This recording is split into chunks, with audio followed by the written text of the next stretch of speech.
चमक सूरज की नहीं मेरे किरदार की है, खबर ये आसमां की अखबार की है। मैं चलूं तो मेरे संग कारवां चले, बात गुरु की नहीं ये एतबार की है।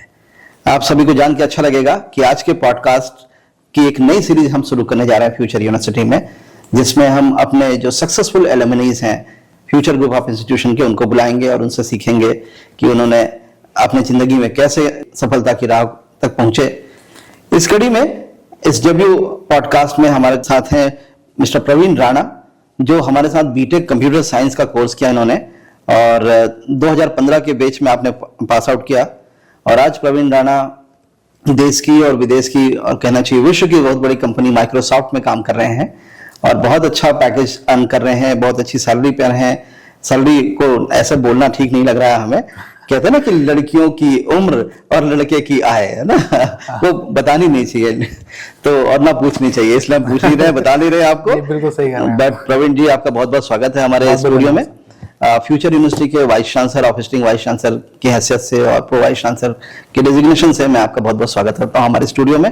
Thank you sir. और आज हम आपसे जानेंगे कि फ्यूचर ग्रुप ऑफ इंस्टीट्यूशन में आपने 5 साल 4 साल अपने जो बिताए, कैसी आपकी जर्नी रही और कैसे आप सफलता की राह तक आगे बढ़े। कुछ आपके बारे में बताएं। इससे पहले आपसे निवेदन है कि आप अपनी एक जर्नी जरूर बताएं कि कैसे आपने आगे बढ़े लाइफ में, यहाँ तक आप कैसे पहुंचे। माइक्रोसॉफ्ट, आज वो कहते हैं ना गूगल GAMTA कहते हैं, Google, Apple, Tesla, Microsoft, Amazon, है ना, माइक्रोसॉफ्ट। तो एक कीवर्ड है, वो बेसिकली बहुत पॉपुलर है। कभी कभी इसको फार्मंग बोल देते हैं, कभी कभी फांग बोल देते हैं। जी जी। तो ऐसा रहता है कि जो भी आपकी बहुत $1 कंपनीज टाइप की जो भी इस कैटेगरीज में आते हैं, इनके स्टॉक्स बहुत अच्छा अप्रिशिएट करते हैं। जी जी जी। तो उनका एक पूरा कीवर्ड बनाते हैं, जैसे फार्म, फेसबुक, Amazon, Airbnb, अच्छा, गूगल, फार्मंग, उसमें हाँ मैंने गैम्टा सुना था, है ना, गैम्टा हाँ, वो नए कीवर्ड उस तरीके का, गूगल, एप्पल, अमेज़न काफी पॉपुलर है, लिंक्डइन पे काफी चलता है। जी जी जी। But I think thank you for inviting me. It's really a great pleasure coming back and meeting with the students and you and sir and all everyone, and I'm really happy coming back here and then sharing my thoughts with everybody. Right. Yeah.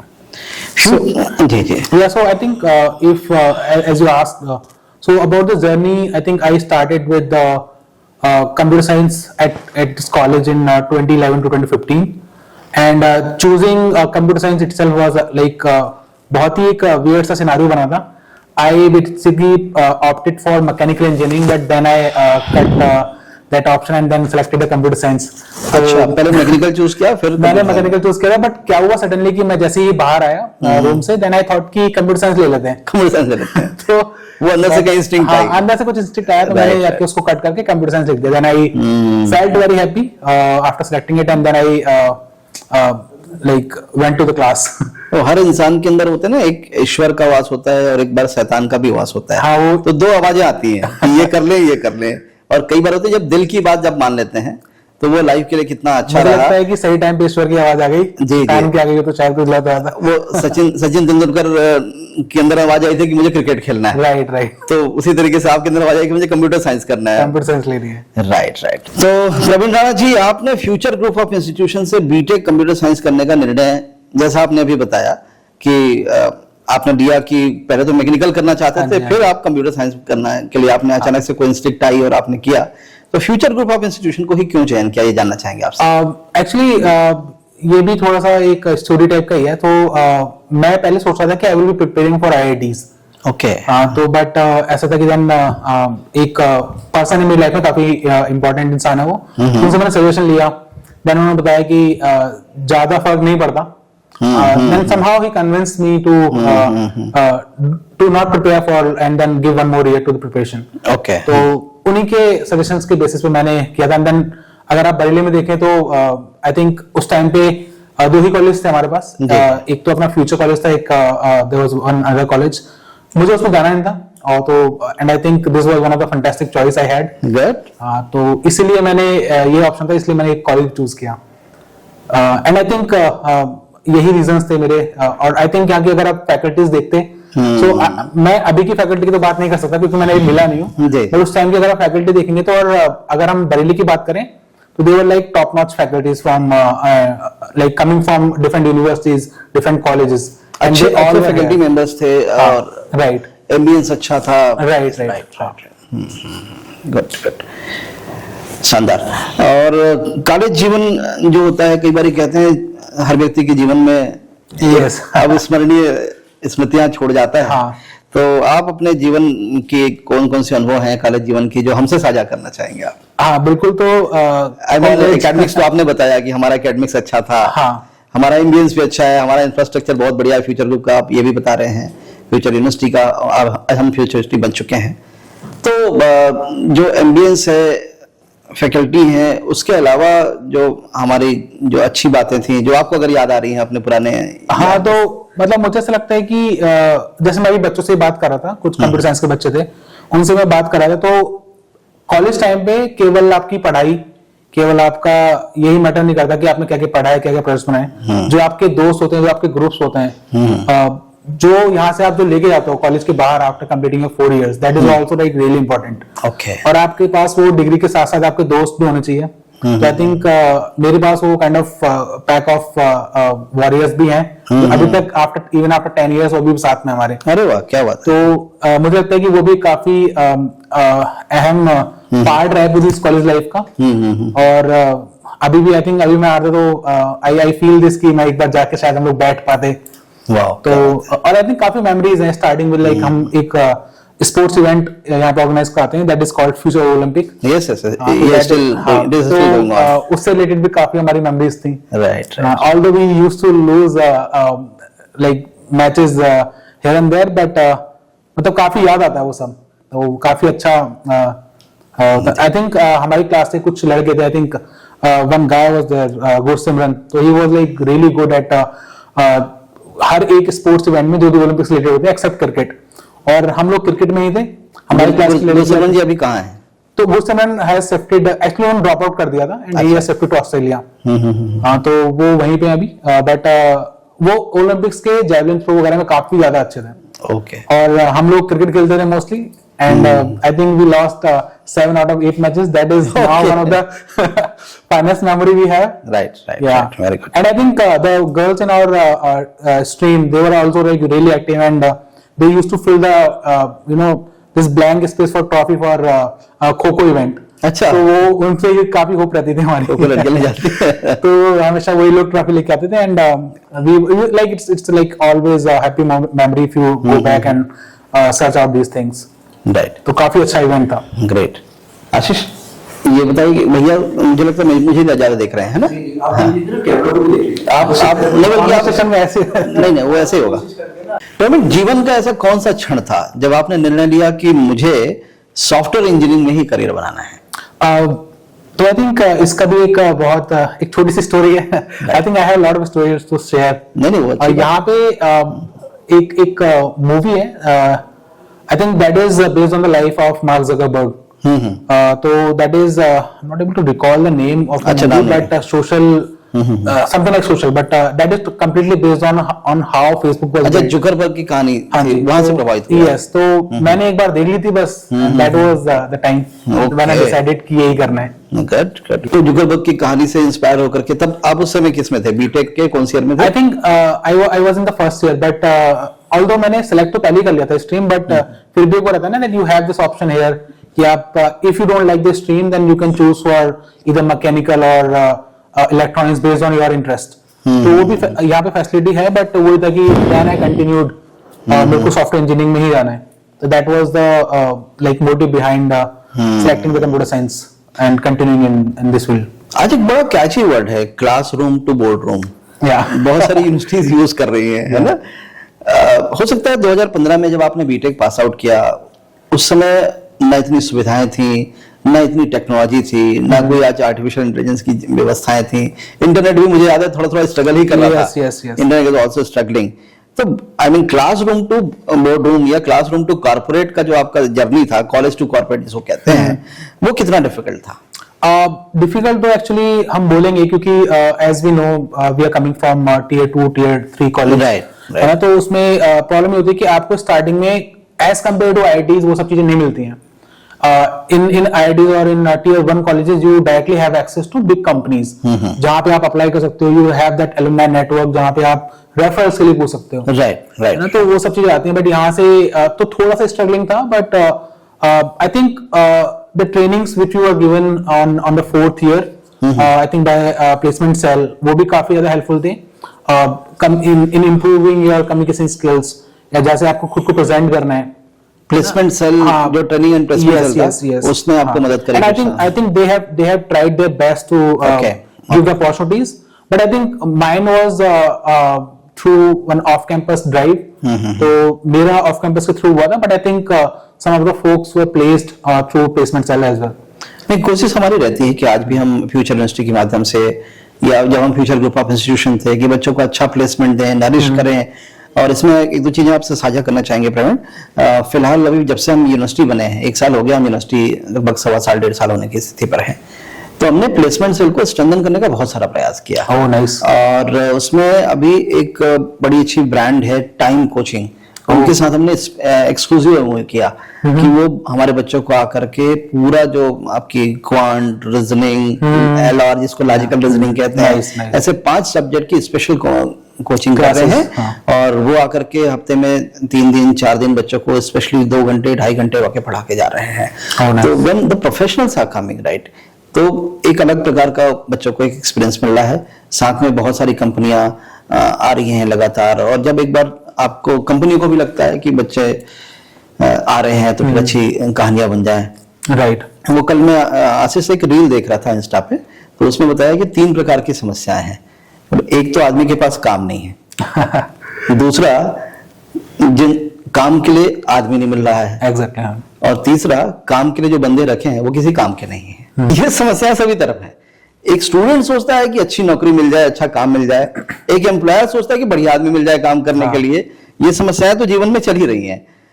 उस बीच में अगर कोई एक support मिल जाता है कि भाई एक बच्चा है जो बिल्कुल कच्ची मिट्टी की तरह है, अभी उसने बीटेक कंप्यूटर साइंस किया, BCA किया, BBA किया, जो भी कोर्स किया, इंडस्ट्री की जो रिक्वायरमेंट है उस रिक्वायरमेंट के लिए उसको ढंग से कोचिंग मिल जाए, मुझे लगता है बहुत अच्छा कर सकता है वो। Right right. हाँ, बच्चों के अंदर पोटेंशियल तो है, और आज की जो युवा पीढ़ी है, अब शानदार, जिसको हम जी जनरेशन कहते हैं, ये जेन जी जो है वो भाई साहब अलग तरीके की उसकी कैपेबिलिटीज है। बिल्कुल बिल्कुल। रात को 3 बजे तक मोबाइल को एक स्पेशल एंगल में होल्ड करने की क्षमता अगर किसी में है तो जेन जी में है।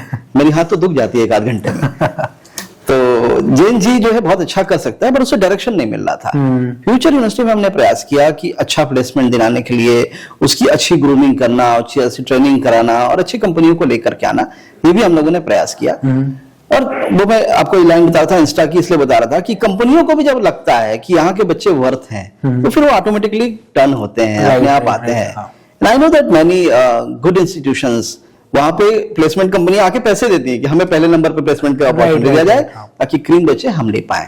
इवन कंपनीज, इवन कॉलेजेस भी के पास भी ये पावर होती है कि वो कंपनीज को बहुत जगह बैन कर सकते हैं कि आपने पिछले बार इंटरव्यूज लेट कर दिए थे, राइट, तो next year you won't be allowed to take any student from our college. I think Flipkart was ban from one of the IITs. हाँ, तो ऐसा भी होता है। तो कॉलेजेस अगर किसी के पास स्क्रीन है तो आई थिंक बिल्कुल डेफिनेटली। तो मैंने कहा कि जो काम के लिए बंदे रखे हैं वो काम के नहीं थे, तो इसलिए तो काम ढूंढा जा रहा था लोगों को। आई थिंक मुझे पूरी जो आपने कोटेशन बताया, and I think what reference was, उसमें मुझे लगता है कि स्किल का काफी ज्यादा यही क्वेश्चन है। हाँ, बस यही क्वेश्चन में आने वाला था आपके पास, आपने मेरे मुंह की बात छीन ली कि इंडस्ट्री में जैसे आप पहुंचे, अभी तक तो आप कॉलेज लाइफ में थे, है ना, कहते हैं कि जा सिमरन जा जी ले अपनी जिंदगी, काइंड ऑफ कॉलेज लाइफ बढ़िया चल रही थी, फिर गुरु श्रीमन के साथ आप मजे कर रहे थे, दोस्तों के साथ मजे कर रहे थे, you are still remembering the names, right. और उसके बाद जब इंडस्ट्री पहुंचे, वहां एक अलग प्रकार का कल्चर, यस यस, राइट। और यूनिवर्सिटीज और कॉलेजेस में हमने क्या सिखाया कि write a C program for this job और दैट जॉब, ये सब तो सिखाया था।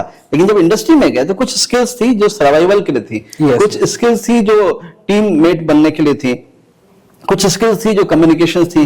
ऐसी कौन कौन सी स्किल थी, ऐसे कौन कौन से स्किल्स गैप को आपने महसूस किया, ये आपके शब्दों में जानना चाहेंगे। आई थिंक कॉलेज में जो सिखाया गया था, तो यहाँ पे कुछ स्किल्स तो ऑलरेडी थे, जैसे कि टीम बिल्डिंग एक्टिविटीज हो गया। So that particular skill helped us to how to work in a team. So that was one. तो वो तो आपके पास यहाँ से मिल ही गया था। बाकी आपके पास जो so I think I don't blame anything, but जो उस टाइम का हमारा कोर्स बोल लीजिए, जो सिलेबस होता है, that was not very up to date what was following in industries. तो अभी जैसे मैं TCS में गया, राइट, तो वहां पे आप जिस पे काम कर रहे हो, so I started working on AngularJS. Okay. And AngularJS was not part of our curriculum in anywhere, not just here but anywhere. क्योंकि वो थोड़ा सिलेबस ही आउटडेटेड था. तो इस टाइप की चीजें मिलती हैं. But I think instead of that कि अभी आप उस टाइम एंगुलर कर रहे हो, let's say when I move to another company I started working on React. So React and Angular basically one framework जिसको आपको यूज करके कुछ बनाना होता है वेबसाइट्स वगैरह से रिलेटेड, है ना. तो अगर आपके पास वो लर्निंग एबिलिटीज हैं which can be developed at your college time, right, तो अब कॉलेज आपको पर्टिकुलर टूल्स वगैरह नहीं सिखाएगा. कॉलेज आपको इस टाइप की चीज सिखा सकता है अच्छे से कि आपकी लर्निंग एबिलिटीज स्ट्रॉन्ग करते हैं ना, आपका how you represent yourself, right, plus how you act in a team. So these kind of things are followed up in college. तो ये थोड़ा हेल्प भी करती हैं. राइट. अब आप इंडस्ट्री में जाते हो, लेट्स से आप टीसीएस में कुछ और यूज कर रहे हो, आप माइक्रोसॉफ्ट में कुछ और यूज करोगे, है ना, तो नॉट नेसेसरली कि आपको वही चीज यूज करनी पड़ेगी. And now we are seeing this AI shift. अब हमको फिर से अपस्किल करना है. तो ये अपस्किल करने के लिए जो स्किल चाहिए वो आपको आई थिंक वो फाउंडेशन ही है आपकी. तो वो आपके हर जगह से बनती है, आपके आई थिंक घर, school, then college. Right, right. So you learn this throughout your life. नहीं, एक दो चीजें मैं आपकी बातों से निकाल पाया. एक तो आपने कहा कि लाइफ लॉन्ग लर्निंग के लिए बच्चों को मोटिवेट किया जाए और वो लर्निंग को हैबिट में बनाया जाए. हाँ. और ऐसा होता भी है, हर दिन हम कुछ ना कुछ नया सीखते हैं. लेकिन पता नहीं किस किस चीज के लिए सीखते हैं. हाँ. जिस चीज से रोजी रोटी चल रही है, जिससे आपका व्यवसाय है, जिससे आपसे पैसा है आपका, उसके लिए नहीं सीखते हैं कई बार. तो एक तो लाइफ लॉन्ग लर्निंग की हैबिट जरूर बच्चों के अंदर डेवलप करनी चाहिए. दूसरी आपने बात बताई कि आप बड़ी ईमानदारी से आपने कहा कि मैं किसी के ऊपर ब्लेम नहीं लगाना चाह रहा हूँ कि सिलेबस आउटडेटेड है. Yes, yes. इस बात में उतनी सत्यता जितनी 2015 में आप महसूस कर रहे थे, उतनी ही सच्चाई आज 2025 के समापन पे भी है. Oh, is it? आज भी है. ओके. और still I mean we are teaching the syllabus very old, right. और यही एक कारण था कि हमारे अंदर भी कुंठा थी, हमारे अंदर भी निराशा थी इस बात को लेकर के कि हम ऐसे सिलेबस को पढ़ा रहे हैं जिसकी इंडस्ट्री में कहीं जरूरत नहीं है. हाँ. और कहीं रिक्वायरमेंट नहीं है. तो क्या किया जाए इसको लेकर के. तो स्वायत्तता जिसको कहते हैं इंग्लिश में ऑटोनॉमी. तो we were looking for autonomy. Oh. And that autonomy leads us to become a university. Yes, yes. Then जब हम फ्यूचर यूनिवर्सिटी बने, अभी तो हम फ्यूचर ग्रुप ऑफ इंस्टीट्यूशन थे, तो future college of pharmacy, future college of engineering, future institute of engineering technology के IT के बच्चे थे. तो फिर हम फ्यूचर यूनिवर्सिटी बने. तो सबसे पहला काम हमने यही किया कि इंडस्ट्री की जो रिक्वायरमेंट है वो रिक्वायरमेंट हमने कहीं से निकाली और उसके रेस्पेक्ट में हमने सिलेबस को ड्राफ्ट करना था. I think that was a great step. So अभी मैं बात भी कर रहा था स्टूडेंट से, तो आई थिंक जब मैं बीटेक में था तो in first year we used to have this chemistry subject. अच्छा. Which was not making sense at all if you are a student from computer science. Right. So now I was just asking them कि वो अभी भी है क्या? And then student mentioned कि नहीं, अब वो हटा दिया है. तो I was like really happy that why we were reading chemistry. Chemistry पढ़ रहे हैं. So I think that was like amazing step you have taken. Right. तो वो स्किल गैप्स को दूर करना, फिर ऑटोनॉमी लेकर के आना जिसमें आप सिलेबस को, आईटी इंडस्ट्री के बारे में आप हैं वहां पर, कहते हैं हर 6 महीने में आईटी अपडेट हो जा रही है. हाँ. मतलब अगर आपके अंदर लॉन्ग लाइफ लर्निंग एबिलिटीज नहीं है तो आप कैसे उसमें सर्वाइव कर पाओगे? नहीं सर्वाइव कर सकते हैं. तो ये बहुत इंपॉर्टेंट है. तो इस प्रकार से हमने कहा कि जब हर 6 महीने में आईटी अपडेट हो रही है तो कम से कम साल भर में आपका सिलेबस तो अपडेट हो जाए. यस. और अभी भी मैं कुछ ऐसे धुरंधरों को जानता हूँ, हमारे वाइस चांसलर्स की कैपेसिटी में कई यूनिवर्सिटीज को लीड कर रहे हैं. उनका कहना है नहीं यार, बार बार सिलेबस नहीं चेंज करना चाहिए. बार बार सिलेबस करने से बड़ी प्रॉब्लम होती है. कोडिंग चेंज हो जाता है, ये हो जाता है, वो हो जाता है, एग्जामिनेशन डिपार्टमेंट को दिक्कत होती है. मैंने कहा ये क्या बातें कर रहे हैं, एग्जामिनेशन डिपार्टमेंट को दिक्कत हो रही कोडिंग चेंज करने से, इसलिए हम सिलेबस ना करें. नहीं, आई थिंक बच्चे को relevant banana is more important. Right. कि आपके प्रोसेस बहुत ज्यादा इंपॉर्टेंट है. हाँ, बट जैसे कुछ कोर सब्जेक्ट्स होते हैं ना, हाँ, ठीक है, कोर तो चाहिए. हाँ, तो कोर फंडामेंटल सब्जेक्ट्स हैं वो तो होने चाहिए, बट जो मुझे लगता था कि कुछ अननेसेसरी सब्जेक्ट्स हैं वो आई थिंक मुझे हटा देने चाहिए. हाँ, that was great step. Right. ऐसी कोई गलती आपने इनिशियल जो आपका करियर स्टार्ट हुआ वहां पर कोई करी और जो आपके लिए बड़ी सीख बनी, आप साझा करना चाहें? यस. तो आई थिंक सेकंड ईयर की ये बात है, जब इन first year I think in second year के जो थर्ड सेमेस्टर हम बोलेंगे उसको, थर्ड सेमेस्टर, उसमें मेरे नंबर्स कुछ अच्छे आए थे. Okay. Then suddenly I don't know what happened, fourth semester में वो बहुत खराब हो गए. तो एक मेरे टीचर ही थे, तो उन्होंने मुझे बताया था कि प्रवीण ऐसे थोड़ा ओवर कॉन्फिडेंस भी नहीं चलना चाहिए. तो I think that was one of the great lesson I learned. नहीं, but this question is not related to your academic career. हाँ. जो करियर थी उसमें, आई मीन जैसे आप किसी इंडस्ट्री में गए, आपकी जर्नी आपने बताया, अभी आप फिलहाल माइक्रोसॉफ्ट में हैं, राइट? माइक्रोसॉफ्ट से पहले आप शायद पेटीएम में थे. हाँ जी. उससे पहले टीसीएस में थे. तो कोई ऐसी गलती करियर में करी, कैसे करियर पाथ में करी, ये क्वेश्चन था, तो जो आपको बाद में एक लर्निंग बनी कि नहीं करना था ऐसा? डेफिनेटली. तो आई थिंक ये तो मैं स्टार्टिंग में टीसीएस का ही बोलूंगा. जी. तो टीसीएस में ही मैंने जो स्टार्टिंग की, तो I spend around like 2.5 year in TCS. Okay. पूरा 2.5 साल का टाइम था वहां पे, और उसमें मैंने स्टार्टिंग में ही प्रॉब्लम सॉल्विंग वगैरह सीखने में ध्यान नहीं दिया था. ओके. हाँ, बिकॉज यहाँ पे जब हम सीख रहे थे तो इतना मैं नहीं सीख पाया था ऑनेस्टली. जब मैंने स्टार्ट किया अपना करियर फेज, तो वहां पे स्टार्टिंग में आई थिंक 1-1.5 साल में भी अगर मैं वो चीज सीख लेता, which I started learning after 2 years, तो थोड़ा और जल्दी चीजें इंप्रूव हो जाती. But I think everything happens for the best and at the right time. शायद वही टाइम था सीखने का. हाँ जी. माइक्रोसॉफ्ट तक पहुंचने की आपकी प्रोफेशनल जर्नी के बारे में बताएं. तो I started with TCS in October 2015. Okay. After graduating from here. उसके बाद में वहां पे मैंने 2.5 साल काम किया था. Okay. उसमें जो मेरा जो काम था टीसीएस में, तो टीसीएस एक सर्विस बेस्ड कंपनी है. वहां पे जो आपका मोस्टली जो काम रहता है वो स्टेप्स रहते हैं कि आपके क्लाइंट्स होते हैं and then you have to work on this projects. तो उसमें मेरा साथ थोड़ा काम डिफरेंट था, that I was in innovation lab. Innovation lab में you have to create POCs or like आपका छोटे प्रोटोटाइप बनाए थे ना, then POC, proof of concept. Yes. तो वो प्रूफ ऑफ कांसेप्ट दिखा के आप कस्टमर से प्रोडक्ट लेते हो. So I was kind of good at it and we got couple of projects.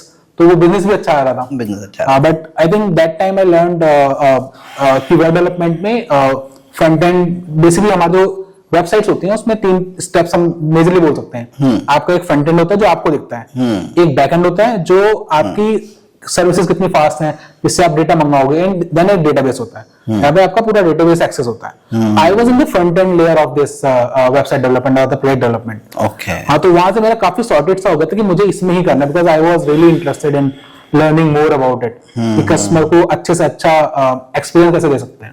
अभी भी पासपोर्ट ऑफिस में खासा टीसीएस के पास. हाँ, राइट. पासपोर्ट जो सेवा केंद्र जो राइट. तो 2.5 साल टीसीएस चेन्नई में काम करने के बाद में, Chennai was like very hot. तो वहां पे मन भी नहीं लग रहा था, काइंड ऑफ बोल सकते हैं आप. तो 2.5 साल काम किया. उसके बाद I shifted to Hyderabad. So there is a company called Pramati which is now acquired by Accenture. Okay. So I was in that company for I think 8 months. Then I think suddenly मुझे घर पे की तरफ आना था. So I got an offer from Paytm after 8 months.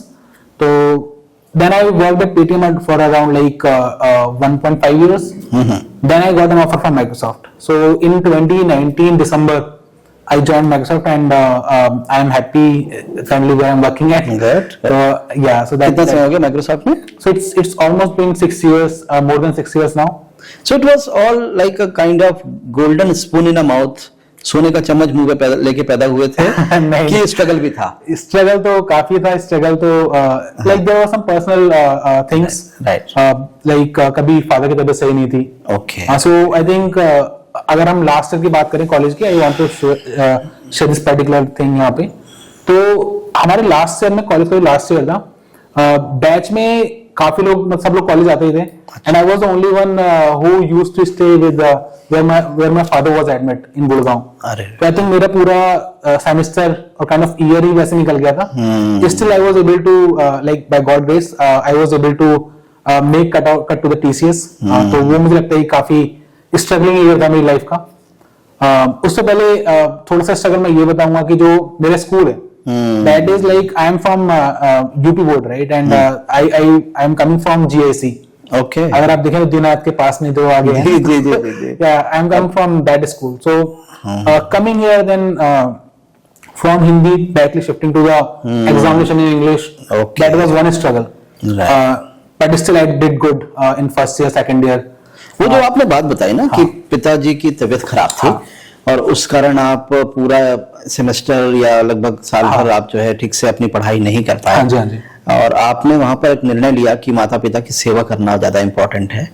आपको पता है कि बहुत अच्छा काम किया और शायद वही आशीर्वाद है कि आज आप माइक्रोसॉफ्ट में इस हाँ तरह से बिल्कुल काम कर बिल्कुल रहे हो हैं। सकता है। देखिए, ईश्वर हर जगह नहीं हो सकते, इसलिए उन्होंने माँ बनाई हाँ जी। और उस माँ को सपोर्ट करने के लिए, असिस्ट करने के लिए उन्होंने एक पिता बनाया। उस माता पिता को अगर आप ईश्वर के रूप में देखते हैं, निश्चित तौर पर उनकी अगर आप सेवा करते हैं, निश्चित तौर पर मुझे लगता है कि आप जीवन में सफल होते हैं। ये जो विदेशी संस्कृति आती जा रही है धीरे धीरे, हमारे भारत में कहीं भी ओल्ड एज होम नहीं हुआ करता था। हाँ। इसे क्या कहते हैं, वृद्धाश्रम कहते हैं। वृद्धाश्रम। तो वृद्धाश्रम की जो व्यवस्था थी भारत में थी ही नहीं, और ना केवल जीवित रहते रहते बल्कि उनके मरणोपरांत भी आज भी हिंदू पितृपक्ष मनाता है। हाँ जी। और मुझे लगता है ईसाई बैप्टिज्म मनाते हैं, और सभी धर्मों में अपने पूर्वजों को याद करने की, उनकी सेवा करने की सीख सिखाई गई थी। हाँ। पता नहीं कहां से ये संस्कृति आई कि ओल्ड एज होम बना दीजिए और वहां पर उनको रख दीजिए। लड़का लड़की शादी के बाद अपनी माँ को, अपने पिता को पता नहीं कैसे हिम्मत करते हैं, छोड़ के आ जाते हैं ओल्ड एज होम में। और निश्चित तौर पे आप बहुत बधाई के पात्र हैं कि आपने माता पिता की सेवा करने का एक निर्णय लिया, और उन्हीं का आशीर्वाद है, देखिए कि आज इतना अच्छा कर रहे हैं आप। चलिए आपकी कंपनी पे आते हैं दोबारा। माइक्रोसॉफ्ट में एक सॉफ्टवेयर इंजीनियर का एक सामान्य दिन कैसा होता है? हाउ सो अभी तो मैं बेसिकली वर्क फ्रॉम होम कर रहा हूँ, but I have been to Noida. So Noida मैंने 3.5 साल के आसपास काम किया था, but then I took work from home. मुझे कुछ टाइम यहाँ भी स्पेंड करना था। Very good. तो उसके लिए अगर मैं नोएडा की बात करूं, मैं दोनों चीज बताता हूं आपको। तो अगर आप नोएडा में आते हो तो Microsoft basically provide cab facilities. तो इट्स लाइक कि टाइमिंग्स पे आपके घर पे कैब आ जाएगी, देन यू गेट ऑनबोर्डेड, आप ऑफिस पहुंचते हो, वहां पे आप ब्रेकफास्ट कर लो। अच्छा। एंड देन आप अपना ऑफिस, लाइक नॉर्मली क्या होता है, जो आपकी टीम्स होती है वो मॉर्निंग में ही आपकी कॉल्स हो देते हैं, स्टैंड अप्स वगैरह कि आज का क्या प्लान है। ओके। एंड कल का रुक किया था या जो दो दिन पहले किया था, सिस्टमैटिकली आज क्या it's kind of status call. बिल्कुल बिल्कुल, है ना। आपके पास ready तो है। उसके होने के बाद में you get some action items out of it, कि आपको ये काम करना है या ये चीजें प्रायोरिटाइज करनी है। तो आप उसके अकॉर्डिंग वो पूरा अपना काम करते हो, आप लोगों से इंटरेक्ट करते हो उसी के बेसिस पे। फिर आप उसका मतलब फिर पूरा जो दिन रहता है थोड़ा कोडिंग वोडिंग में निकल जाता है। राइट। हाँ, उसी के मतलब वो जो एक्शन आइटम्स निकल गया है ना, तो उसी के अकॉर्डिंग आपको एक्ट करना होता है। And then in evening either you can go for gym, और वो भी आपको ऑफिस में ही प्रोवाइड मिल जाती है। तो शानदार लॉट ऑफ पर्क्स। शानदार वर्क कल्चर है वहां। हाँ बिल्कुल, डेफिनेटली। मतलब मैंने तो नहीं देखा, आई थिंक इसलिए लोग इसको अप्रिशिएट भी करते हैं काफी ज्यादा, इसलिए छोड़ना भी नहीं चाहते राइट कि इस टाइप का वर्क कल्चर है वहां पे। You get breakfast free, lunch free. Okay, cab घर से उठा रही है। Very right, very right. Microsoft अपने इंजीनियर्स में इनोवेशन और लर्निंग का कल्चर कैसे डेवलप करता है? इसका बेसिकली एक तो हमारी जो डेली प्रॉब्लम्स होती हैं, so we basically work on a scale जहां पे आप billions of user directly touch कर रहे होते हो, है ना। आप एक फीचर पे काम करोगे and your feature will directly go two billion of users. It's not like कि मैंने कुछ प्रोडक्ट बनाया वो 5 लोग एक्सेस कर रहे हैं, है ना। तो वो तो इम्पैक्ट है, तो इम्पैक्ट बहुत बड़ा है आपके चेंजेस का। तो वहां से आपको फिर धीरे धीरे कॉन्शियसली चीजें करनी पड़ती हैं। ऐसा नहीं कि आपने एक बार में चेंजेस किया and then they directly go to prod, जहां पे डायरेक्टली यूजर उसको एक्सेस करेगा। तो ये तो बेसिकली काइंड ऑफ प्रोसेस मैं बता रहा हूँ। इनोवेशन के लिए भी बेसिकली होस्ट 6 महीने में हमारे यहाँ हैकाथॉन भी करते हैं, जिसमें आप अपने मन का एक हफ्ते के लिए कुछ भी बना सकते हो। एंड देन अगर कुछ इंपैक्टफुल होता है तो उसके अकॉर्डिंग आपको रिवॉर्ड भी किया जाता है। तो अगर आपने कुछ ऐसा बनाया है उस एक हफ्ते में जो कि बहुत अच्छा है, and then that can help users, तो that is also like rewarding system. बहुत शानदार कहानियां आप बताते हैं, और बहुत अच्छे से आपने बताया कि इतना शानदार कल्चर है वहां पर।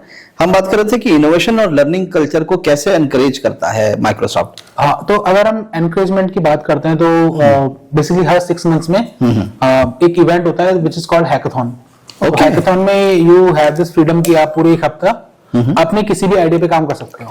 सो यू आर नॉट बाउंड कि जो आपका रेगुलर वर्क है आपको वही करना है ना। तो आपके पास वो फुल्ली फ्रीडम होती है, आपको कुछ टेक्नोलॉजी का फाउंडेशन नहीं है कि ये यूज करना है। But like if you try to make something which can be helpful for the product जिस पे आप काम कर रहे हो, so you will be awarded, या हो सकता है कि Microsoft उसका प्रोडक्ट ही बना दे आगे चल के।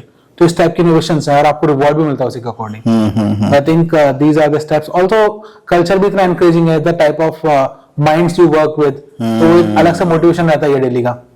तो उनके डिफरेंट आइडियाज होते हैं। सो लेट्स से अगर आपके साथ आपके कॉलीग्स इतने स्मार्ट हैं, तो आपके पास अगर आपकी टीम में 4-5 मेंबर्स हैं, राइट, तो आपके पास 4-5 ब्रिलियंट माइंड्स हैं, उन माइंड से different ideas, different perspective towards product या फिर जिस चीज पे आप काम करो उसके लिए। राइट। तो काफी अच्छा फीडबैक लूप भी एक रहता है, तो उससे काफी आप इम्प्रूव करते हो, सीखते हो चीजें। राइट। जैसे अब आप माइक्रोसॉफ्ट में इतने सफल हो गए और इतने सीनियर पोजीशन पे आप सॉफ्टवेयर इंजीनियर की तरह काम कर रहे हैं, एक कई बार उफ होती है जिंदगी में, काश होता है ना, कि यार अगर ये चीज मुझे स्कूलों में या मेरे कॉलेज में सीख लिया होता तो आज शायद मैं और स्मार्ट होता या और अच्छा कर रहा होता। ऐसी कौन कौन सी चीज है जो आपको लगता है कि सिलेबस का पार्ट बनना चाहिए, करिकुलम का पार्ट बनना चाहिए, और ये चीजें तो कॉलेज में हम लोगों को सिखा देनी चाहिए थे? हम क्यों एक छोटी छोटी प्रोग्रामिंग में और छोटे छोटे फ्लो चार्ट बनाने और एल्गोरिथम बनाने में इतना एक एक सेमेस्टर एक एक साल खराब करते रहे? कौन सी ऐसी चीज है जो आप बताना आई चाहेंगे? थिंक फ्लो चार्ट और ये तो फिर थोड़ा सा फंडामेंटल है। हाँ नहीं, फंडामेंटल हाँ, मतलब कई बार पूरा Right. सेमेस्टर निकालते रहे हाँ, उसमें। राइट। तो उसके लिए आई क्या थिंक करना चाहते हैं? ये जो बेसिक फंडामेंटल है वो तो सिलेबस में होना ही चाहिए। Very right. मैं जैसे बता देता हूँ, जैसे आपका डीएसए हो गया, एल्गोरिथम्स हो गया, और आपका ओएस हो गया, नेटवर्किंग हो गया, है ना। तो ये तो बेसिक सब्जेक्ट है, वो तो होना ही चाहिए। इसी से आपका फाउंडेशन क्रिएट होता है, ऐसे से आप सीखते हो कि Right. आपकी नेटवर्किंग कैसे काम करती है, किस किस टाइप के पैकेट्स होते हैं ना। तो बहुत फंडामेंटल सब्जेक्ट के साथ साथ में मुझे ऐसा लगता है कि अगर कॉलेज में ही प्रोजेक्ट बिल्डिंग को ज्यादा ध्यान दिया जाएगा। अच्छा, प्रोजेक्ट बेस्ड लर्निंग। राइट। अगर हम प्रोजेक्ट्स बनाने लगेंगे स्टार्टिंग से ही, और ऐसा नहीं कि आपने प्रोजेक्ट्स कहीं से कॉपी पेस्ट करके चिपका दिया, राइट, तो उस टाइप की चीजें थोड़ा सा बहुत चलता है। That culture is like very famous in tier 2 और टियर 3 कॉलेजेस। वहां पे आप प्राइमरी प्रोजेक्ट्स यूज करके वही बार बार दिखाते रहते हो, एंड आपको के लिए होता है कि फोर्थ ईयर में मेरे को प्रोजेक्ट सबमिट करना है। Instead of this, I think हम लोग सेकंड में थर्ड ईयर में ही अगर प्रोजेक्ट बिल्डिंग स्टार्ट करवा देंगे स्टूडेंट से, तो उनको काफी कुछ सीखने को मिलेगा, क्योंकि उनके पास कई विश्वविद्यालयों ने ऐसा किया। हाँ, प्रोजेक्ट कंपलसरी किया थर्ड ईयर में, और कई रिसर्च प्रोग्राम्स में एमफिल जैसे प्रोग्राम थे, पीएचडी जैसे प्रोग्राम थे, तो डिसर्टेशन, एमटेक में भी डिसर्टेशन की व्यवस्था की गई। आपको जान के आश्चर्य लगेगा कि उस यूनिवर्सिटी के आसपास कुछ ऐसे दुकानें खुल गई जिन्होंने कहा कि जी 100 रुपए में प्रोजेक्ट मिल जाएगा, 500 रुपए प्रोजेक्ट मिल जाएगा, और वही क्या जो आपने बताया कॉपी पेस्ट वाला जो कल्चर था, अब तो उसकी भी जरूरत नहीं पड़ रही है। अब तो आर्टिफिशियल इंटेलिजेंस आ गया, चैट जीपीटी आ गई, और जो फॉर्मेट आपके प्रोफेसर ने दिया कि इस फॉर्मेट में प्रोजेक्ट सबमिट करना है, और जो टॉपिक आपने बता दिया वो तुरंत कर देता है। तो ऐसे समय में जो बिल्कुल मुझे लगता है कि ट्रांजिशन पीरियड है, टेक्नोलॉजी इतनी फास्ट तरीके से इंटरवीन कर रही है, सिलेबस अपने लेवल पे स्ट्रगल कर रहा है उसको कोप अप करने के लिए इंडस्ट्री के साथ में, फिर एआई आ गई, चैट जीपीटी आ गया, जेमिनी आ गया, और आपकी माइक्रोसॉफ्ट ने कोपायलट भी लॉन्च कर दिया। तमाम इतनी सारी जो चैलेंजेस हैं इस समय पे, मुझे लगता है कि एक आपसे प्रश्न जरूर लेना चाहिए कि आज के समय में एक सॉफ्टवेयर इंजीनियर अगर जो बनना चाहता है उसके लिए कौन कौन सी स्किल सबसे ज्यादा जरूरी है? आई थिंक इसमें एक बच्चों को एक बहुत ही बेसिक सा डाउट रहता है। आई थिंक तो अभी मुझसे क्वेश्चन पूछा गया था बच्चों के द्वारा, तो वो था कि उनको कौन सी लैंग्वेज सीखनी चाहिए। और ऐसा नहीं कि ये नया क्वेश्चन है, या हमारे को ये क्वेश्चन कभी नहीं आया होगा, हम भी यही क्वेश्चन पूछते थे। अच्छा। तो बच्चों को थोड़ा सा वही मुझे लगता है कि I think they will learn this with time, जहां पे उनको लगेगा कि लैंग्वेज इतना ज्यादा मैटर करती नहीं है।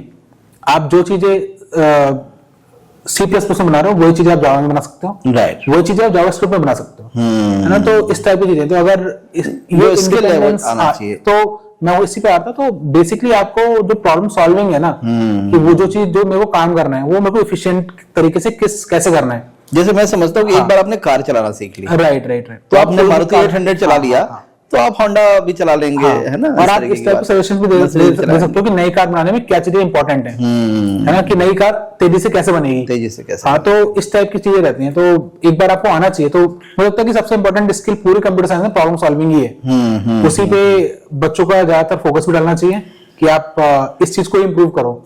तो आई मीन जो take away from you with this question is कि हैकाथॉन ज्यादा से ज्यादा हो, कॉलेज में प्रॉब्लम बेस्ड लर्निंग को एनकरेज किया जाए, और बच्चों को प्रॉब्लम और सॉल्विंग स्किल्स के लिए ज्यादा एनकरेज किया जाए, दैट विल बी मोर। मैं इसमें कुछ ऐड करना चाहता हूँ। तो प्रॉब्लम सॉल्विंग, ये तो मैंने एक बहुत ही वास्ट टर्म बोल दिया आपसे, राइट, कि प्रॉब्लम सॉल्विंग, राइट। तो I will like to explain. तो इसमें ऐसे कि जो हमारा मैंने जैसे बताया था ना, उसमें आपका स्टेटस रहता है कि आप फ्रंट एंड पे काम करते हो, बैक एंड पे काम करते हो। तो स्टूडेंट्स को, स्पेशली कंप्यूटर साइंस स्टूडेंट्स होते हैं, उनको स्टार्टिंग में थोड़ा सा अगर सीख लेना कि यार मेरे को फ्रंट एंड पे सीखना है, तो फर्स्ट या सेकंड ईयर में ही थोड़ा सा क्लैरिटी देखी कि भाई आप फ्रंट एंड पे प्रोजेक्ट बना लो, या बैक एंड पे बना लो, या फुल स्टैक बना लो। इस टाइप की लर्निंग उनकी इंड्यूस करनी और चाहिए उसकी भी क्लियरिटी रहे और उसी हाँ, दिशा में अपने right, आप को डेवलप हाँ, करे। और मीनिंगफुल प्रोजेक्ट बनाने पे ध्यान दे रहे हैं। तो आई थिंक हैकाथॉन का आइडिया काफी अच्छा है कि हर सेमेस्टर में एक हैकाथॉन इंट्रोड्यूस करवा दिया जाए और देन उसके रिजल्ट रिवॉर्डिंग हो, और अगर कोई स्टूडेंट ऐसा प्रोजेक्ट बनाता है तो आई थिंक ही और she should get some benefits, या उसको कोई रिवॉर्डिंग सिस्टम हो, तो वो लोग उस पर मेहनत भी बहुत ज्यादा करेंगे। But I think that can be great learning source. Artificial intelligence, automation जो सॉफ्टवेयर इंजीनियरिंग को किस प्रकार से प्रभावित कर रहे हैं। मैं एक वीडियो देख रहा था, उसमें वो कह रहे हैं कि आपको कोई भी कोडिंग लिखनी है, आप चैट जीपीटी को ढंग से प्रॉम्प्ट दे देंगे, हाँ। तो आपसे बेहतर कोडिंग कर ले रहा है। कोई भी ऐप बनाना है तो आप अभी और ऐसे एआई टूल्स और चैट जीपीटी हाँ, को जीपीटी को बैकग्राउंड में यूज करके कुछ ऐसे डेवलप हो गए हैं ऐप, जो कह रहे हैं कि आपको ऐप भी बनाना है ना तो खाली आपको लिख दो, हाँ यू जस्ट गिव कि what you want from the app, और उसकी कोडिंग भी अपने आप करेगा, उसका यूआई भी बनाएगा, फ्रंट एंड बैक एंड जो आप कह रहे थे सारी हाँ। चीजें वो खुद करेगा, खुद बनाएगा। ऐसे समय में सॉफ्टवेयर इंजीनियरिंग किस दिशा में जा रहा है? क्या जरूरत है मुझे कोडर्स की? मतलब मैं जो सिखा रहा था अपने क्लासरूम में कि एक पिरामिड बनाना है उसके लिए सी प्रोग्रामिंग लिखो, या 2 नंबर को मल्टीप्लाई करने के लिए सी प्रोग्राम लिखो, वो तो चैट जीपीटी इमीडिएटली कर दे रहा है।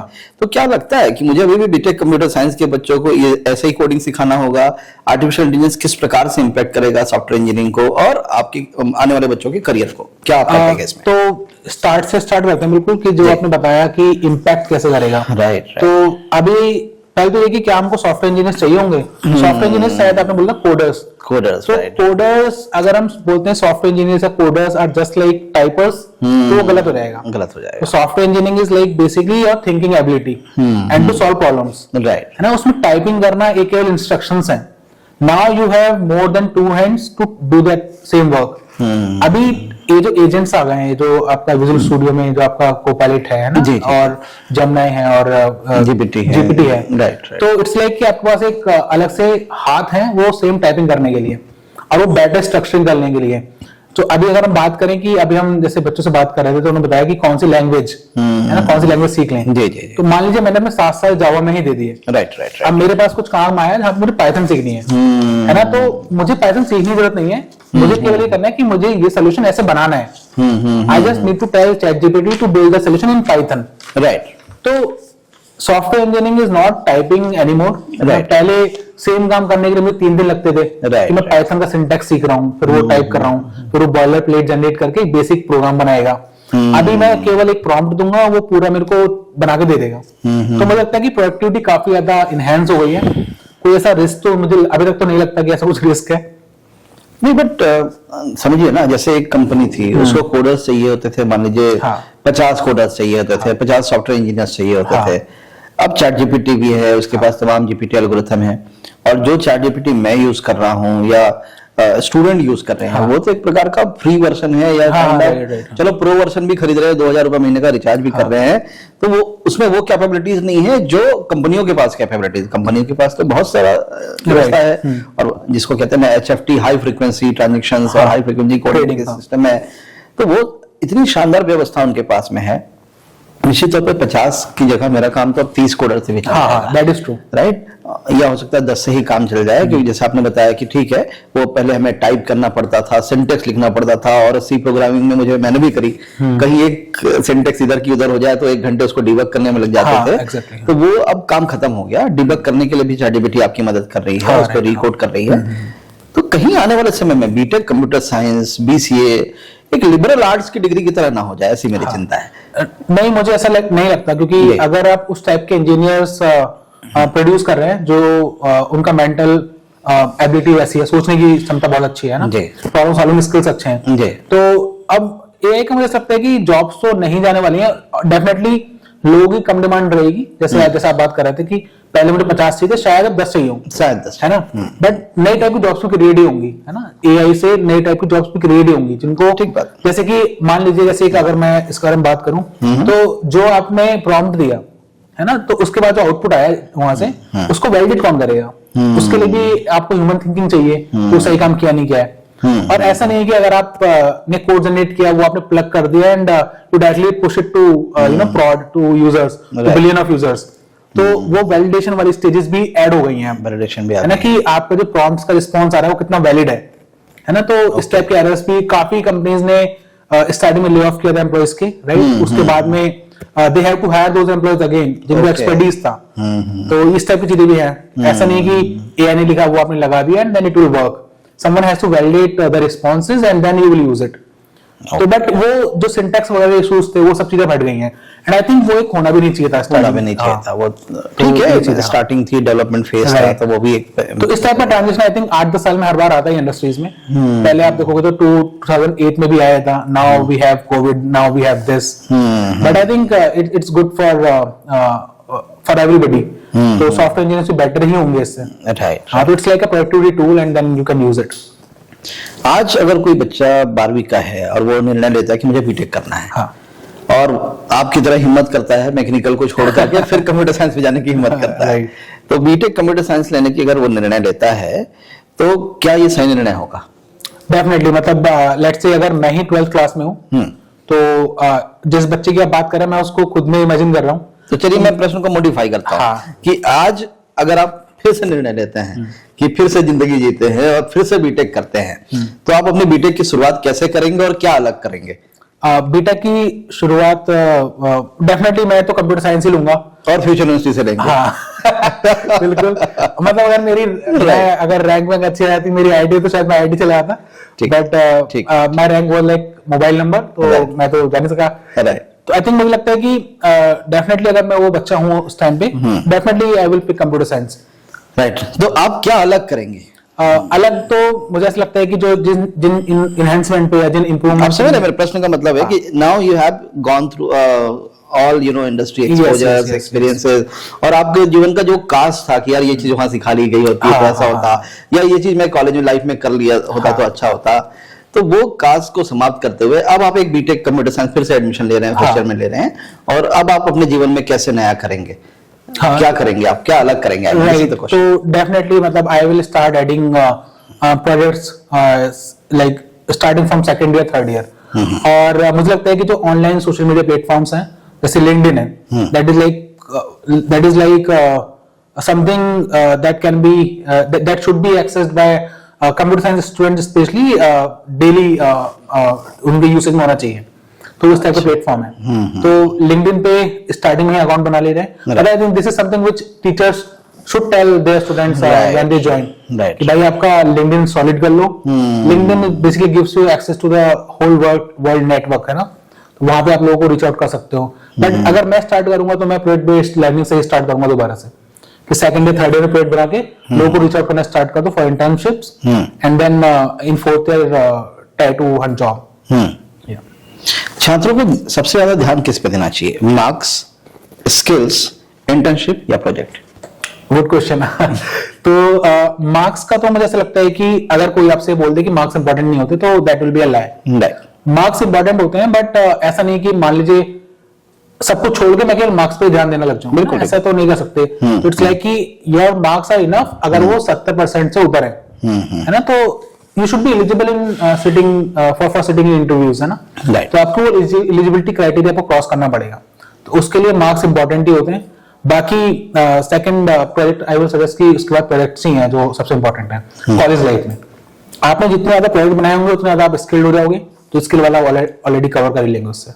यूपी बोर्ड से पढ़ाई करने के बाद, अंग्रेजी में तंग हाथों के बाद अपने हाथों में कोई ऐसी मशाल, शरीर में कोई ऐसी ऊर्जा और मन में कोई ऐसा विश्वास लेकर के आप आगे बढ़े और आप माइक्रोसॉफ्ट जैसी कंपनी में सीनियर सॉफ्टवेयर इंजीनियर की तरह काम कर रहे हैं, और स्पेशली आप बरेली से हैं। तो टायर 2 और टायर 3 सिटीज के बच्चों के लिए मैं तो कहूंगा कि आप ब्रांड एम्बेसडर हैं, और हमारे फ्यूचर यूनिवर्सिटी के भी ब्रांड एम्बेसडर हैं। तो ऐसी कोई ऐसी ट्रिक बताएं या ऐसा कोई शॉर्टकट बताएं, हालांकि सफलता का शॉर्टकट होता नहीं, जिससे टायर 2 टायर 3 का सिटीज, बरेली का बच्चा, बरेली मंडल का बच्चा अपनी पोजीशन, अपने आप को ग्लोबली पोजीशन कर सके या ऐसे ग्लोबल कंपनी में अपना स्थान बना सके। क्या ऐसी ट्रिक्स थी, क्या ऐसी टैक्टिक्स थी जो आपने यूज किया? आई थिंक टैक्टिक्स की अगर मैं बात करूं तो सबसे पहले तो स्टूडेंट्स को, लेट्स से अगर हम यहाँ से भी स्टार्ट कर रहे हैं ना, तो स्टूडेंट्स को बिल्कुल भी हेजिटेट नहीं करना चाहिए कि उनको कॉलेज से पास आउट होते 10 LPA की जॉब नहीं लग रही है, बिल्कुल नहीं, you should be fine with if you are earning 3 LPA या 5 LPA। तो वहां से आप स्टार्ट कर लो, उसके बाद वो आपको एक ब्रेक मिल जाता है। मैं बहुत ही रियलिटी, ग्राउंड रियलिटी बता रहा हूँ आपको, दैट्स इंपॉर्टेंट, राइट राइट। तो एक बार आपको ब्रेक मिल गया, then you can basically push hard for more companies and cracking more interviews. But वो स्टार्टिंग का पुश चाहिए होता है। स्टार्टिंग में काफी लोग गिव अप कर देते हैं, तो I think me and my entire group was some kind of people जो कि कभी किए नहीं। मेरे साथ में जितने भी ग्रुप के जितने भी लड़के थे, जितने भी दोस्त हैं, सभी ने I think starting package 25K per month type से स्टार्ट किया होगा। वेरी राइट, ऑलमोस्ट इतना। And I think everybody is doing fine in life now. तो अगर स्टार्टिंग में वो या तो इस ईगो में रहते कि भाई नहीं स्टार्ट करने इतने कम पे, या फिर वो करते ही नहीं करते है, दे इधर move to some different profession या कुछ, but they did not give up and then they worked hard for switching the jobs.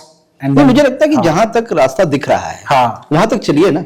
Right, exactly, हाँ। उसके बाद हो सकता है रास्ता दिख जाए, हाँ, उसके बाद दिख जाए, हाँ। और नहीं दिखेगा तो रिक्शा कर लीजिएगा, कुछ ना कुछ कर लीजिएगा जितना आप वहां तो शुरुआत तो करिए। 2.5 लाख का पैकेज है, कोई बात नहीं, शुरुआत करिए, कुछ तो सीखने को मिलेगा, कुछ सीखने को मिलेगा, इंडस्ट्री के एक्सपीरियंसेस मिलेंगे, आपको करना चाहिए। और एक बहुत सफल व्यक्ति के रूप में आपका शानदार जीवन चल रहा है और बहुत अच्छा आप जीवन में करेंगे। और फ्यूचर यूनिवर्सिटी के एलुमनाई के रूप में, फ्यूचर ग्रुप ऑफ इंस्टीट्यूशन के एलुमनाई के रूप में आज हमारी पॉडकास्ट की जो नई श्रृंखला हमने प्रारंभ की है, उसके आप डेब्यू कर रहे हैं उसको, और उसको आप इनॉग्रेट कर रहे हैं। एलुमनाई कितनी इंपॉर्टेंट होती हैं किसी संस्था के लिए, किसी संस्थान के विकास में एलुमनाई की क्या भूमिका होती है, कैसे आप इसे महत्वपूर्ण मानते हैं? तो मैं आपको एक स्टडी बताता हूँ। तो जो आप ये स्टार्टअप सुनते हैं, राइट जी, कि फ्लिपकार्ट है जो स्टार्ट हुआ था, तो दूसरे, हाँ, तो दूसरे भी स्टार्टअप्स हैं, है ना। तो उन स्टार्टअप्स के फाउंडर्स होते हैं मोस्टली कॉलेज के होते हैं, जहाँ पे अगर मैं एग्जांपल लूंगा IITs के होते हैं, राइट, है ना। वहां पे क्या होता है कि उनकी जो फंडिंग वगैरह है, उनकी फंडिंग वगैरह का मोस्टली जो पार्ट आता है वो उनके एलुमनाई नेटवर्क से ही आता है। ओके, तो इसको अपना स्टार्टअप कर रहा है इस बंदे को, और वो हमारे IITB का है, IIT दिल्ली का है, राइट। तो वहां पे उनको उनके एलुमनाई सपोर्ट करते हैं, तो वहां से फंडिंग मिलती है, then they get the initial push to start a company, right. और अगर हम बात करें जैसे हमारे कॉलेज के एलुमनाई की, तो मुझे लगता है कि जैसे मैं अभी लिंक्डइन नेटवर्क की बात कर रहा था, that you can get access to like lot of people who are working in good companies. यहाँ पे आपके पास ऑलरेडी वो नेटवर्क है, तो आपको कॉलेज कनेक्ट करके दे सकता है, राइट। तो अगर आपके पास वो नेटवर्क है, आपके पास कोई है जिसको आप रीच आउट करके पूछ सकते हो कि यार मुझे ये इशू है या मुझे इस चीज पे काम करना है, so these kind of things, so you get a direct connection to through the alumni, through the alumni network, जहाँ पे वो लोग ऑलरेडी उनको इंडस्ट्री एक्सपीरियंस भी है, वो आपकी हेल्प कर सकते हैं इधर थ्रू रेफरल्स, या फिर जॉब फाइंडिंग्स, है ना, या फिर कुछ शाउट आउट चाहिए, कुछ भी हेल्प हो सकती है। तो आई थिंक इस कनेक्शन को बढ़ाने के लिए बहुत जरूरी है। इससे बच्चों को जॉब्स पे अच्छी लगेंगी, उनको वो सीखना वो भी हो सकता है। हाँ, तो मुझे काफी इंपॉर्टेंट है। आज हमारे कुछ बच्चों से मिले आप, और कुछ बच्चों ने आपको घेर लिया था बोर्ड में, हमने देखा है ना। और सभी बच्चों में एक उमंग है, उत्साह है। वो कहते हैं ना, मुट्ठी में कुछ सपने लेकर, भर कर जेबों में आशाएं, दिल में अरमान यही है, कुछ कर जाएं, कुछ कर जाएं। Great lines. फ्यूचर यूनिवर्सिटी के जो बच्चे हैं या फ्यूचर ग्रुप ऑफ इंस्टीट्यूशन के जो छात्र छात्र हैं, उनके लिए आपका एक विशेष संदेश क्या होगा जो उन्हें ग्लोबल टेक कंपनियों में जाने में मदद करेगी? या तो मतलब मुझे ऐसा लगता है कि मैंने ऐसे बताया भी था सब बच्चों को कि सेकंड ईयर से ही अपना मतलब केवल 5 सब्जेक्ट पे ध्यान देने को मैंने उन्हें बोला है। जी जी। बाकी सब में पासिंग मार्क्स पे चल जाते हैं। अरे वाह। बट जो 5 सब्जेक्ट्स हैं जो कि आपकी फाउंडेशन बनाएंगे कंप्यूटर साइंस के लिए, राइट, या सॉफ्टवेयर डेवलपमेंट के लिए, राइट। इट्स नॉट लाइक कि एआई आ जाएगा तो वो सब्जेक्ट हट जाएंगे, तो वो आपकी कोर बिल्ड के लिए है ना। तो उन 5 सब्जेक्ट को ध्यान से पढ़ें, उसके साथ साथ अपना नेटवर्क बनाएं, राइट, जो कि बहुत इंपॉर्टेंट है। सेकंड सबसे इंपॉर्टेंट चीज वही है। तीसरा प्रोजेक्ट्स ही बनाने हैं। प्रोजेक्ट ही आपको सबसे ज्यादा हेल्प करेगा स्किल करने में खुद को। और अगर आजकल के प्रोजेक्ट्स में अगर आप करंट ट्रेंड को भी देखो ना, तो अगर आप उसमें एआई वगैरह का यूज भी कर लेते हैं कि आपने open source AI language models use कर लिए और कुछ प्रोडक्ट बना लिया, लाइक रिकमेंडेशन इंजन ही बना दिया कुछ, है ना। तो आपके प्रोडक्ट उस क्वालिटी का होना चाहिए कि अगर कोई आपका रिज्यूमे देखता भी है तो कि हाँ इस लड़के ने काम किया, इस लड़की ने काम किया हुआ है, एटलीस्ट वो आपको इंटरव्यू तक जाने पे हेल्प करेगा। राइट, इस टाइप की चीजों पे फोकस करना चाहिए। गुड। एक रैपिड फायर राउंड करते हैं, बिल्कुल, जिसमें आपको सिर्फ एक शब्द में जवाब देना होगा। आप तैयार हैं? हाँ बिल्कुल। एक ऐसी टेक्नोलॉजी जिसे हर इंजीनियर को जरूर सीखनी चाहिए। जावास्क्रिप्ट। गुड। कोई ऐसी किताब या रिसोर्स जिसने आपकी सोच बदली? Let us see. Okay. Coding या डिजाइन ज्यादा रोमांचक क्या है? Design. आपके जीवन का मंत्र? Work hard. आप तो स्मार्ट वर्क कर रहे हैं, हार्ड वर्क कहाँ कर रहे हैं आप तो वर्क। गुड गुड, शानदार, बहुत अच्छा लगा आपसे बात करके। आज आप फ्यूचर विश्वविद्यालय में आए, अपने फ्यूचर ग्रुप ऑफ इंस्टीट्यूशन में वापस आए, अपने अल्मा मेटर्स में मिले, अपने बच्चों से मिले, अपने जूनियर्स से मिले। तो अपने अल्मा मेटर्स में एक छात्र के बजाय आज आप एक सफल प्रोफेशनल के रूप में लौटना कैसा लग रहा है आपको? कैसा महसूस कर रहे हैं आप? सफल तो बहुत ही एक अलग ही वर्ड है, सब्जेक्टिव वर्ड है। सब्जेक्टिव है बहुत। Subjective। तो मुझे वापस लौटा तो बहुत अच्छा लगा जी। एंड वो बिल्डिंग देखना दोबारा, एक अंदर से एक पूरा फीलिंग्स आती है ना कि यहीं पे बैठ के हम लोग ये चीजें करते थे, यहाँ पे खड़े होकर हम लोग कभी सर को सुनते थे, जी, जी, इस जी। क्लासरूम में ये चीजें थी, तो वो पूरा एक फ्लैशबैक में आए, बड़ा अच्छा लगा तो आपको? काफी अच्छा लगा मुझे वापस। नहीं, हमें भी बहुत अच्छा लगा। और फ्यूचर ग्रुप ऑफ इंस्टीट्यूशन आपका भविष्य और अच्छा हो, इसके लिए हमेशा प्रार्थना करते रहेगा और आप जीवन में और सफल होंगे और अच्छा करेंगे। और कहते हैं ना कि अभी तो नपी है मुट्ठी भर जमीन, Yes। अभी पूरा आसमान बाकी है, अभी आपके इरादों का इम्तिहान भी बाकी है। इसी प्रकार से पूरी दृढ़ता के साथ आप लगे रहिएगा।